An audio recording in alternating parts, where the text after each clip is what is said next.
हिकु अॼु जी हिकमत अमली हींअर जी छा आहे, हालतुनि तब्दील थींदड़ खां तव्हांखे आगाही ॾींदा रहंदासूं। जेकॾहिं अमल थी वियो त असीं हिते उथी ऐं अमल वापसि पंहिंजो शुरू कंदासूं।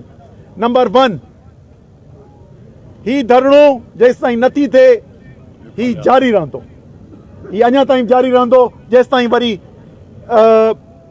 जेसि ताईं अमल नथो थिए। 2, सुभाणे सॼी सिंध में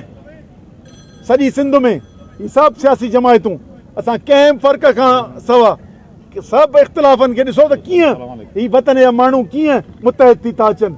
पंहिंजूं केतिरा इख़्तिलाफ़ अथनि पर किथे आहिनि, सभई गॾु बीठा आहिनि। उन्हनि सभिनी जे तवसुत सां, इन्हनि सभिनी जी जिन जा नाला वठी वियसि, उन्हनि सभिनी जी हिमायत सां सुभाणे सॼी सिंध में हर ज़िले में, तहलकनि में, ॻोठनि में, शहरनि में मुज़ाहरा कया वेंदा ऐं हिननि जी घुर कई वेंदी त इन्हनि माण्हुनि खे गिरफ़्तार करियो ऐं इन्हनि खे FIR दाख़िल करियो। उनजी नाला ऐं ॿिया तफ़सील दोस्त जारी कंदा। घणो करे असीं तव्हांखे सोशल मीडिया जे ज़रिए जारी करे छॾींदासूं। 1, 2 ही जारी रहंदो। 2 त इहो सुभाणे एहतिजाज थींदो। परीहं सॼी सिंध में शटर बंदि हड़ताल थींदी। जे उन खां पोइ बि नथा मुड़नि त असां परीहं उनजे हिकमत अमली ॾींदासूं ऐं हिननि जो घेराव करे हिननि खे अचण वञण जा रस्ता बंदि कंदासूं। उन करे उहा जी ॻाल्हि नथा करियूं, पर असांजा 2 ऐलान आहिनि। एहतिजाज हीअ कैंप जारी रहंदी। सुभाणे सॼी सिंध में ज़िलनि, तहलकनि, शहरनि में एहतिजाज कयो वेंदो। हिननि जी गिरफ़्तारी ऐं FIR जी डिमांड कई वेंदी ऐं परीहं शटर बंदि हड़ताल कई वेंदी। तव्हांजी महिरबानी। उमेद त तव्हां असांजो पैगाम सॼी सिंध ताईं पहुचाईंदा ऐं जीअं हिते पहुची सघे।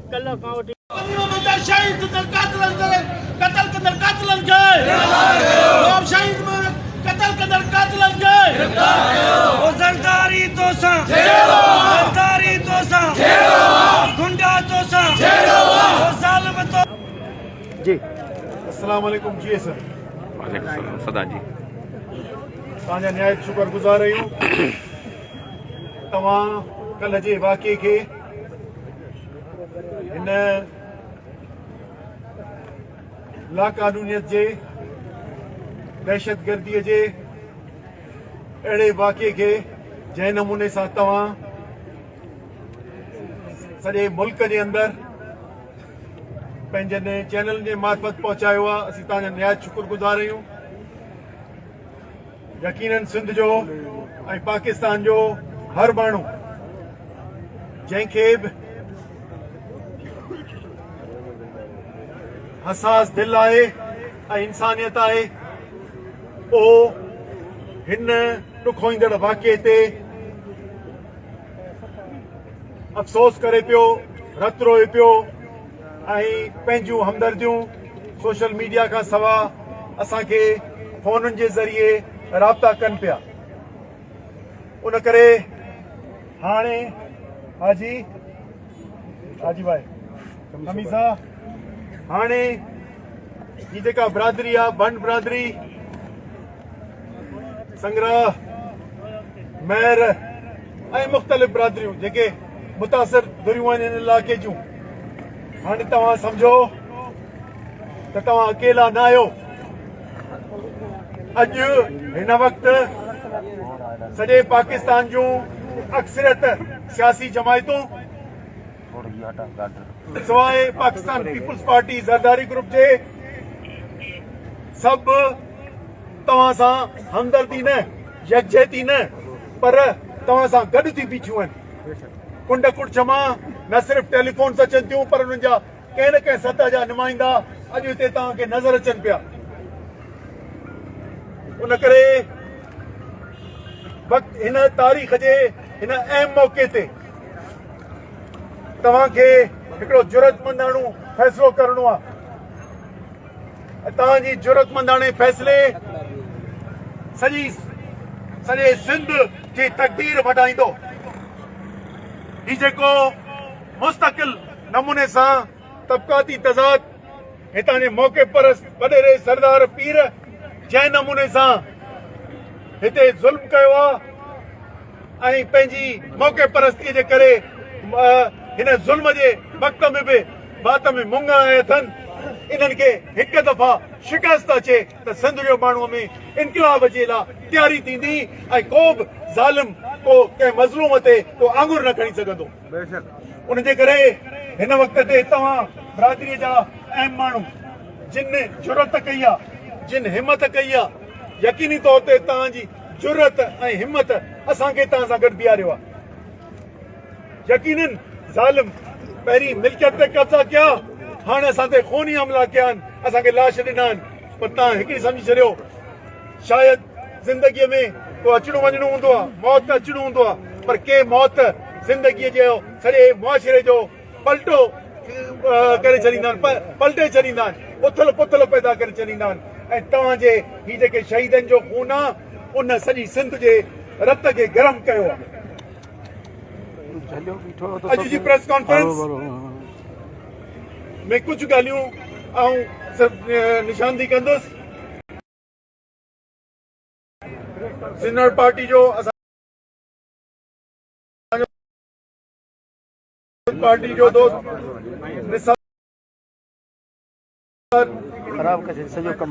निसार कीरियो, अवामी तहरीक जो मरकजी अगुवान डॉक्टर दिलदार लगारी, जीएसएन कौमी महल जो सीनियर अगुवान डॉक्टर नियाज कालानी, जीएसएन कौमी महल जो जनरल सेक्रेटरी सरमद मीरानी, उनखां सवाइ सिंध तरक़ी पसंद पार्टी जो नायब सदर हैदर शाहणी अची वियो आहे। पासे खां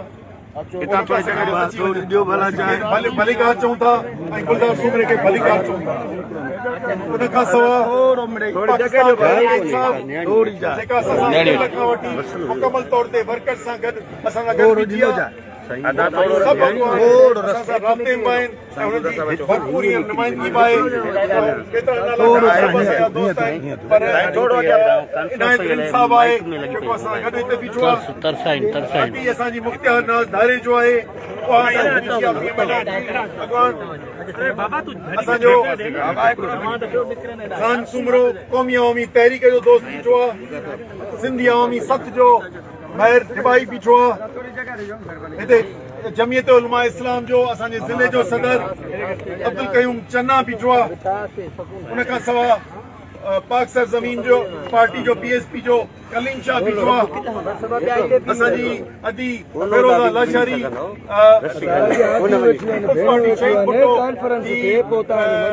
ख़वातीन विंग जी सदर उहा बीठी आहे। असांजी सिंधू नवाज़ घांगरो बीठी आहे ऐं ॿिया बि के थी सघे थो का जमायत मूंखे ॿुधाई। हा, असांजे शाहनवाज़ खान जतोई ऐं Bilawal Khan Jatoi National Peoples Party जा अॻुवान, जीडीए जा अॻुवान, ही बि असां सां कुलो कुले लाइ बीठा आहिनि। इमाम अली उन्नड़ उहो असांजो पीटीआई जो दोस्त आहे। असां खोड़ दोस्त आहिनि। कादिर चांडियो साहिब मामिलो इहो आहे, सभु ही मामला हाणे ताईं सम्झो त तव्हां सां केरु केरु बीठा आहिनि। वक़्त जा ही मौक़े परस्त ऐं ही जेके ज़ालिम आहिनि उहे पंहिंजूं साज़िशूं कंदा ऐं तव्हांखे हिन तारीख़ी जिदोजहद तां थियण लाइ मुख़्तलिफ़ लालचूं या मुख़्तलिफ़ दबाव विझंदा। तव्हांजी इहा जेका 3 महीननि खां मुस्तक़िल मिज़ाजी जिदोजहद हुई, जंहिंमें तव्हां न सिर्फ़ माली ऐं क़ुर्बानी ॾिनी आहे, पर हिन वक़्त ते जानी क़ुर्बानी ॾेई पंहिंजे रत सां हिन धरतीअ खे पंहिंजो रत ॾिनो आहे। ऐं तईं यकीन सम्झो इहो कॾहिं ज़ाया न थींदो, छो त इन रत किरण सां सिंध जागी पई आहे। असां हीअ जिदोजहद जारी रखूं था। मामिलो इहो आहे त हिन ज़मीन ते ही माण्हू 60-70 सालनि खां वधीक मालिकी जे हैसियत में वेठा आहिनि। 3-4 पुश्तुनि खां वधीक अॻे इन ज़मीन ते ॻोठाणा थी रहियल आहिनि। हिते ज़िले जूं मुख़्तलिफ़ जेके इदारा आहिनि खणतूं, उन जे ज़रिए खेनि ज़मीनूं खण ते मिलियूं, नंढा नंढा आबादगार आहिनि। 2013 खां वठी ओचितो तब्दीली आई आहे ऐं हाणे मुस्तक़बिल माज़ी करीब 2013 में तब्दीली आई ऐं हुननि चयो असांजी ज़मीन आहे, हाई कोर्ट उनखे रद्द करे छॾियो ऐं हिननि खे वापसि कब्ज़ो ॾियारियो। हिन उन वक़्तु खाता न ठहियल हुआ, हाणे उहे कूड़ा खाता ठाराए ऐं नवंबर में कब्ज़ो कयो, हिननि जा फसल पोखियल बीठलनि ते अची कब्ज़ो कयो हथियारनि जे ज़ोर ते। पर उन कब्ज़े कराइण में असांजो SSP उनजी टीम ऐं डिप्टी कमिश्नर उनजी टीम उन गॾु इहो कब्ज़ो करायो। उन में हिननि मुस्तक़िल मिज़ाजी सां एहतिजाज कयो, एहतिजाज 40 ॾींहंनि खां मथे कयूं, पोइ हिक ॾींहं ते हीअं रोड ब्लॉक थी एहतिजाज थियो। उन एहतिजाज जे नतीजे में इंतज़ामिया उहा जेका उन्हनि जी साथारी हुई उन्हनि ॻाल्हियूं कयूं त हाणे असीं तव्हांजो ठाह था करायूं। उन ठाह जी सूरत में फ़ैसिले ते फ़ैसिलो रखियो वियो ऐं हिते जा जेके माण्हू आहे उन्हनि खे पंहिंजे घरनि में टे ॾींहं बीहारियो वियो, जिन खे हुननि ज़ोरी हलायो। जनवरी जे महीने में हिते ख़ानगी फ़ैसिले में असांजो अमीन आयो, उन ॿ ॻाल्हियूं कयूं। हुन हिकिड़ी ॻाल्हि इहा कई त ज़मीन ॿिन्ही धुरनि जी न रहंदी, उहो कब्ज़ो ख़तमु थींदो ऐं मुख़्तियारकार ऐं पुलिस जे मार्फत उनखे 2-3 महीना पाणी ॾेई आबाद कंदो, जे कुझु वक़्तु आबाद कंदो जेसीं फ़ैसिलो थिए। उन्हनि कागज़नि जी जांच थींदी। थियो छा, पहिरियों जेको हिसो हो उन लाइ हिकिड़े ॾींहुं बि अमल कोन कयो वियो, हिकिड़ो ॾींहुं बि मुख़्तियारकार उनखे न, पर अॻे जेतिरा माण्हू आहे उनखां बि उते कब्ज़ा गीर वधाया विया। उन खां पोइ ओड़े पाड़े खे 800 एकड़नि ते कब्ज़ो ऐं खातो 390 एकड़नि जो ऐं ओड़े पाड़े में रहंदड़ मुख़्तलिफ़ बिरादरियूं उन्हनि लाइ अचण वञण पोइ 1.5 महीने में आज़ार करे विधो वियो। केस कया विया, उन्हनि सां जुठियूं कयूं वयूं, हुननि जो अचण वञण बंदि कयो। बाक़ी ज़मीन जेका बचियल हुई उन ते बि हुनजो अचण वञण माल कयो वियो। इहे सभु शिकायतूं ज़िले जी इंतज़ामिया खे असांजा दोस्त ॾींदा रहिया, पर उनजो मुख़्तियारकार AC या उनजा मथियां अमलदार या हिते जो SHO खां वठी SP ताईं को बि उनजो तदारुक न थियो। ही IG ताईं दरख़्वास्तूं वञी जमा करे आया, पर जेको फ़ैसिले जो पहिरियों हुओ उन ते अमल न थियो। ॿी धुर बि असां ते अप्रोच कई, मूं ते बि अप्रोच कई त हाणे मामले खे निबेड़जे। मूं उन्हनि दोस्तनि सां ॻाल्हायो 2-3 हफ़्ता पहिरीं, हिननि चयो साईं ही जेके ज़ामिन आहिनि, ही जेके अमलदार आहिनि उहे नौकर थियो बीठा आहिनि, ज़ामिन को मोतबर त बीहे। चयईं पहिरें ॾींहं खां वठी अमीन जे ख़ानगी फ़ैसिले ते अमल ई न कयो आहे, उन खां पोइ जेके ज़्यादतियूं कंदा पिया रहनि, इन सूरत में असां लाइ मुमकिन न आहे त असीं हेठि थी कंधु हेठि करे ऐं हिननि खे ज़मीन हवाले करे छॾियूं। उन खां पोइ हिननि कोर्ट जो रस्तो वरितो, कोर्ट में केस दाख़िल कया ऐं उनजो रिलीफ उन जे तरफ़ थिया। पोइ मूं उन जमायत खे चयो त बाबा जॾहिं नथो अमल दरामद थिए त हू ख़ुदि मायूस आहिनि, हीअ धुर मायूस आहे, तव्हां ते इतमाद नथी करे। हाणे तव्हां ई बेइतमादी जो सबबु आहियो, उन करे तव्हांजी गारंटी क़ाबिल क़बूली कोन्हे। तव्हां ई 1.5 महीने में असां हिननि सां सहकार न कई आहे। तंहिंजे करे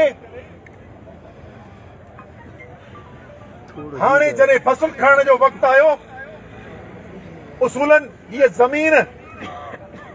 ज़मीन विच में मुख़्तियारकार जे हवाले आहे, उन ते लुण आया ऐं आस पास जी ज़मीन जिन में कमु करे रहिया हुआ एतिरा माण्हू, त हुननि चयो भाई छा था करियो।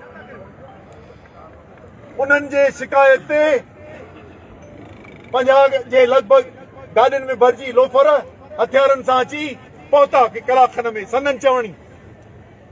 उन्हनि अची हिते सिधी फायरिंग कई। उते जेको असांजो कोसो साहब सब इंस्पेक्टर थियो आहे, ही बि उन्हनि सां गॾु वेठो। हुन उन्हनि खे चयो बाबा छा था करियो, ही सॼो वीडियोज़ अची चुकियूं आहिनि। उहे बेहथियार ही बिरादरियुनि जा माण्हू, ग़रीब माण्हू। ॿियो हिकिड़ो असांजो उते ज़मीनदार माशूक भंड, जेको 2013 में बि हिननि ते फरियादी जो जेको केस कटे आयो, यानी उहो फरियाद हाई कोर्ट में कंदड़, उनखे अची गोलियूं हणी शहीद कयूं ऐं उन खां सवाइ खुले आम फायरिंग कई वई। राति पुलिस आई, मूं उन्हनि खे ॿुधायो त छो पिया चओ त दू बदू फायरिंग, तव्हांजो SP कीअं पियो चए। त जेके हिते SHOs या ॿिया आया, हुननि चयो त न, सिर्फ़ हिक तरफ़ी फायरिंग हुई, ॿिया बेहथियार माण्हू आहे, हथियार ई कोन त फायरिंग जो जवाबु छा थो थिए। काज़ी अहमद ऐं हितां जे थाणे वारनि जी मानो आहे। छो हुननि जे थाणे जा जेके सिपाही हुते मौजूदु आहे उहा हुननि खे रिपोर्ट कई। इन खां पोइ पोस्टमार्टम थियो। पोस्टमार्टम खां पोइ पुलिस खे उन्हनि खे सॼी ख़बर, उहा उन्हनि जूं गाॾियूं अचनि पियूं। बाबा FIR ते FIR पहिरीं 2 कलाक न नेठ चयूं त हा FIR थींदी, जेको तव्हां चवंदो मालिक उहा दाख़िला कंदासूं, बाक़ी पोइ इन्वेस्टिगेशन अॻिते थींदी। ठीकु, जेके मुख्य नाला आहिनि उन्हनि खे गिरफ़्तार कंदासूं। ठीकु, जेॾी महिल जेका मालिक लिखी ॾियनि, मालिकनि लिखी जंहिं महिल तयारु करे ऐं हुननि जे हवाले कई त चयूं त न, ही नाला ईंदा, ही नाला न ईंदा। तॾहिं हिननि मालिकनि चयो त जेकॾहिं FIR फरियादी धुर खे कटराइणी आहे या जवाबदार धुर खे कटराइणी आहे, जे जवाबदार धुर जे चवण ते हलूं आहे, उन्हनि असांजा खून कया आहिनि, उन्हनि असांजूं ज़मीनूं कब्ज़ो कयूं आहिनि, उन्हनि जे चवण ते असीं कीअं FIR कटराईंदासीं? उन्हनि मालिकनि जंहिं महिल चयो असांजो तव्हां जहिड़े क़िस्म जो फ़ैसिलो कंदो असीं तव्हां सां गॾु बीहंदासीं। उन करे हिन वक़्त ते इहा साॻी सूरत हाल आहे। 24 कलाक न पर 24 कलाकनि खां बि मथे थियल डेड बॉडीज़ ई पयूं आहिनि, अॻे क़त्ल थियल। ही एहतजाज खे बि 20 कलाक थी विया आहिनि। 20 कलाक हिन एहतजाज खे थिया आहिनि जेके राति खां वठी अॼु ताईं थियो आहे, पर इहा FIR नथी कटिजे। या FIR नथी कटिजे, FIR नथी कटिजे, माण्हू गिरफ़्तार नथा थियनि।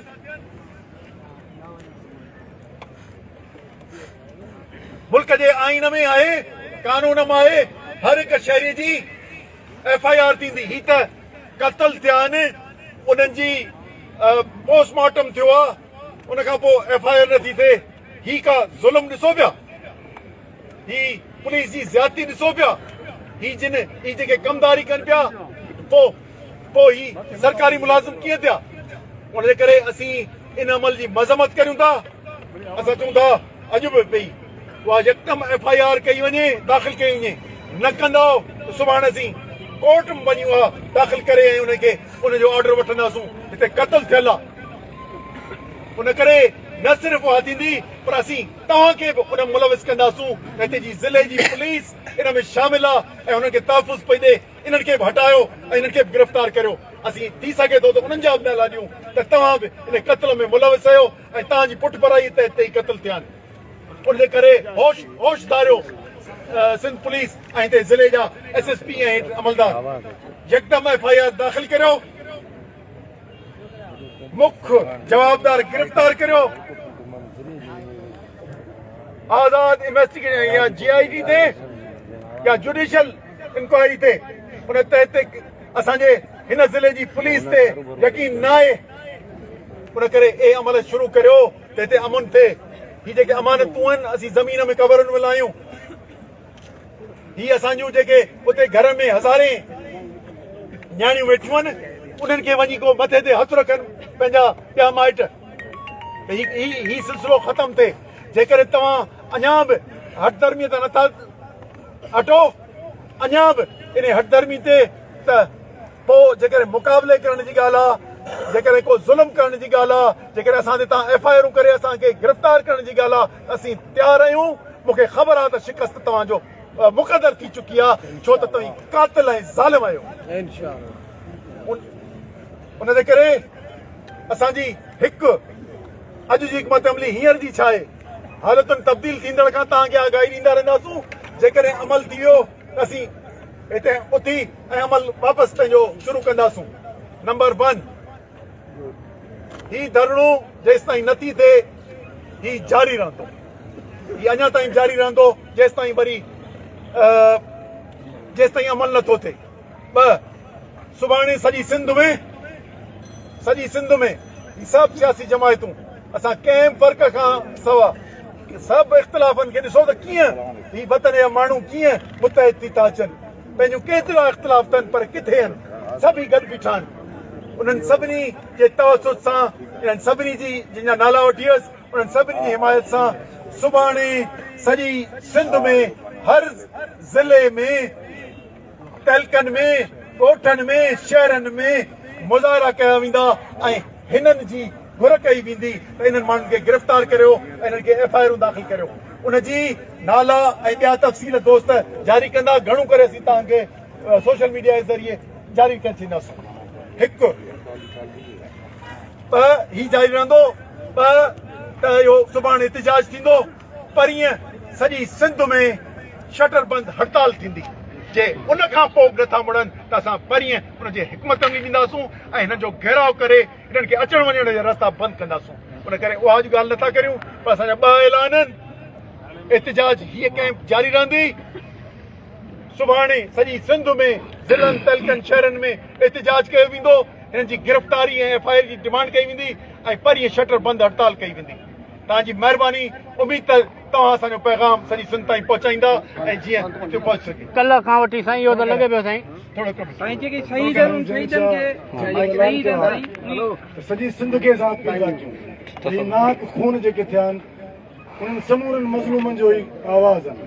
ही जेके हारी बेगुनाह क़त्ल थिया आहिनि हिननि खे इंसाफ़ ॾियारण लाइ जेकी असां समूरनि मुहबे वतन क़ौम परस्तनि सिंध एक्शन कमेटी जे दोस्तनि PTI जे दोस्तनि समूर JUI जे दोस्तनि जेके बि असां गॾियल तौर ते इहो ऐलान कयो आहे त ही एहतिजाज जारी रहंदो।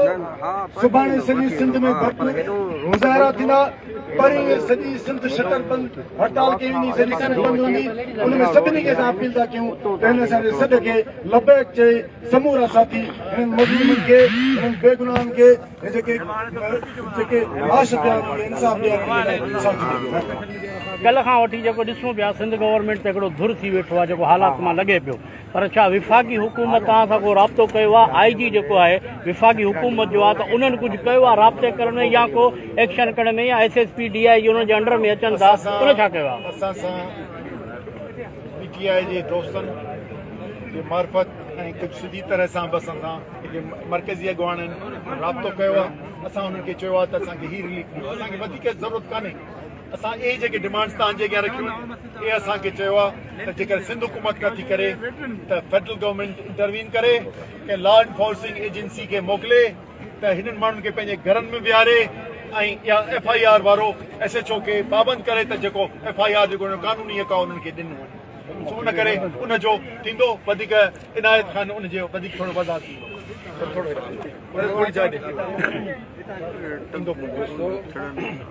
मां PTI जो हिते नुमाइंदो आहियां ऐं मां पंहिंजी क़यादत सां ॻाल्हायो आहे।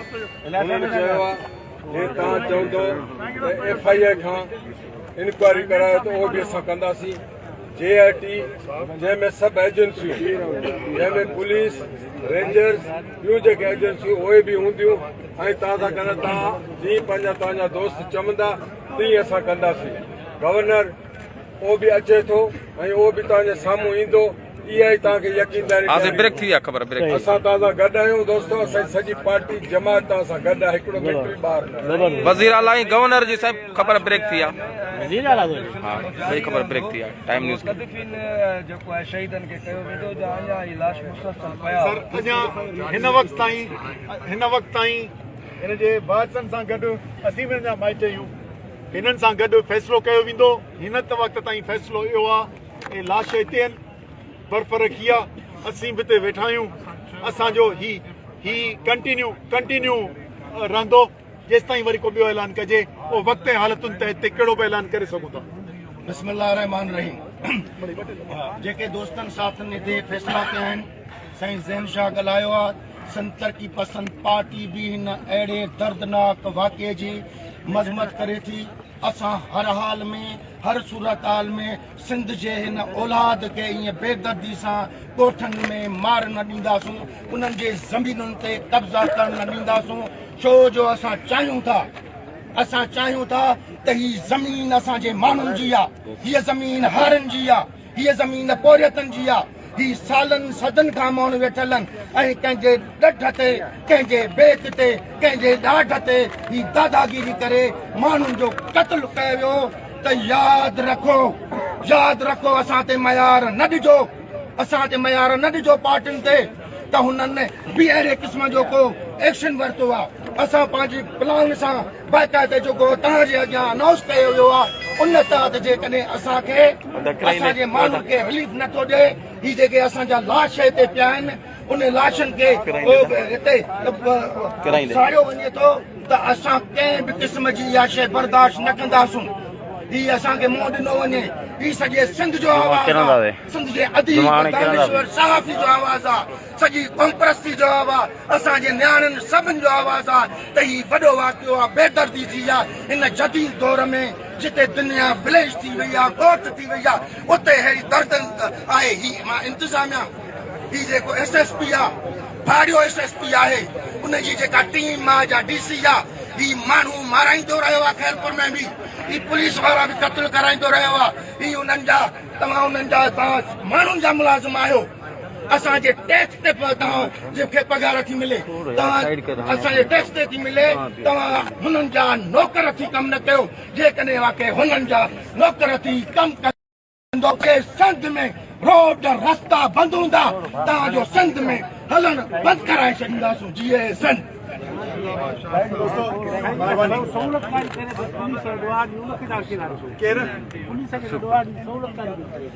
सर उन ते ई ॻाल्हायोसीं त हिन सॼे मामले में मनफ़ी किरदारु आहे SSP जो ऐं सॼी हुनजी टीम जो जंहिंजे करे सॼे इलाइक़े में ॾोह वधी विया आहिनि चोरियुनि खां वठी धाड़ा ऐं जेको नशावर शयुनि जो सॼो कारोबार आम थी वियो आहे उन करे क्राइम बि वधियो आहे पर कब्ज़ा माफ़िया जो ख़ुसूसन सभिनी शहरनि में तलकनि जे मुख़्तलिफ़ तलकनि में कब्ज़ा माफ़िया पंहिंजे उरूज ते आहे पर ही जेको करबला हिननि कई आहे काज़ीमद में इहा ॿियनि तलकनि में कान थी आहे उनजे करे असीं हिननि सां असीं सम्झूं पिया त हिन ॻाल्हि जी असीं मदद कयूं था SSP शहीद वजीराबाद जो मौक़ुफ़ अची चुको आहे त ॿिन्ही धुरनि जी फायरिंग में SHO जेको पुलिस चौकी जो वसीदर आहे उहो क़तल थियो आहे ग़लति बयानी थो करे राति ते SHO काज़ी अहमद SHO ही जेका इलाइक़ा आहिनि ही जेके सभु आहिनि अलीआबाद हे सभु हिते हुआ नवाब अली मोहम्मद DSP सभु हुते हुआ हुननि चयो त यकतरफ़ी हथियार हुआ यकतरफ़ी फायरिंग आहे ॿिया सभु बे हथियार आहे उन करे हू जीअं शुरूअ खां पंहिंजी वंगार वहंदो अचे इन नमूने सां थींदो असां चऊं असां इहा बुरा करियूं था जेकॾहिं थी सघे असांजा दोस्त बीठा आहिनि त IG खे ज़ोर भरे हिन खे सज़ा तौर ते न सिर्फ़ हितां ट्रांसफर कयो वञे पर हिन खे सज़ा सस्पेंड करे ऐं हिन ते केस दाख़िल कयो वञे त हिन जी इंक्वायरी कई वञे जुडिशियल इंक्वायरी त ही केतिरो मुलविस आहे हिन पोइ अचण खां वठी केतिरा ज़ुल्म कया आहिनि ऐं ही नाअहल क़िस्म जो माण्हू हिते असांजे ज़िले में अचण जे करे हिते जी तबाही जो सबबु ऐं खून जज़ी जो सबबु थियो आहे सर आम माण्हू जे मरजण खां पोइ बि लाकानूनी छो आहे आम माण्हू ॾिसो ज़मीन जो नंढ बिरादरी जा माण्हू क़तल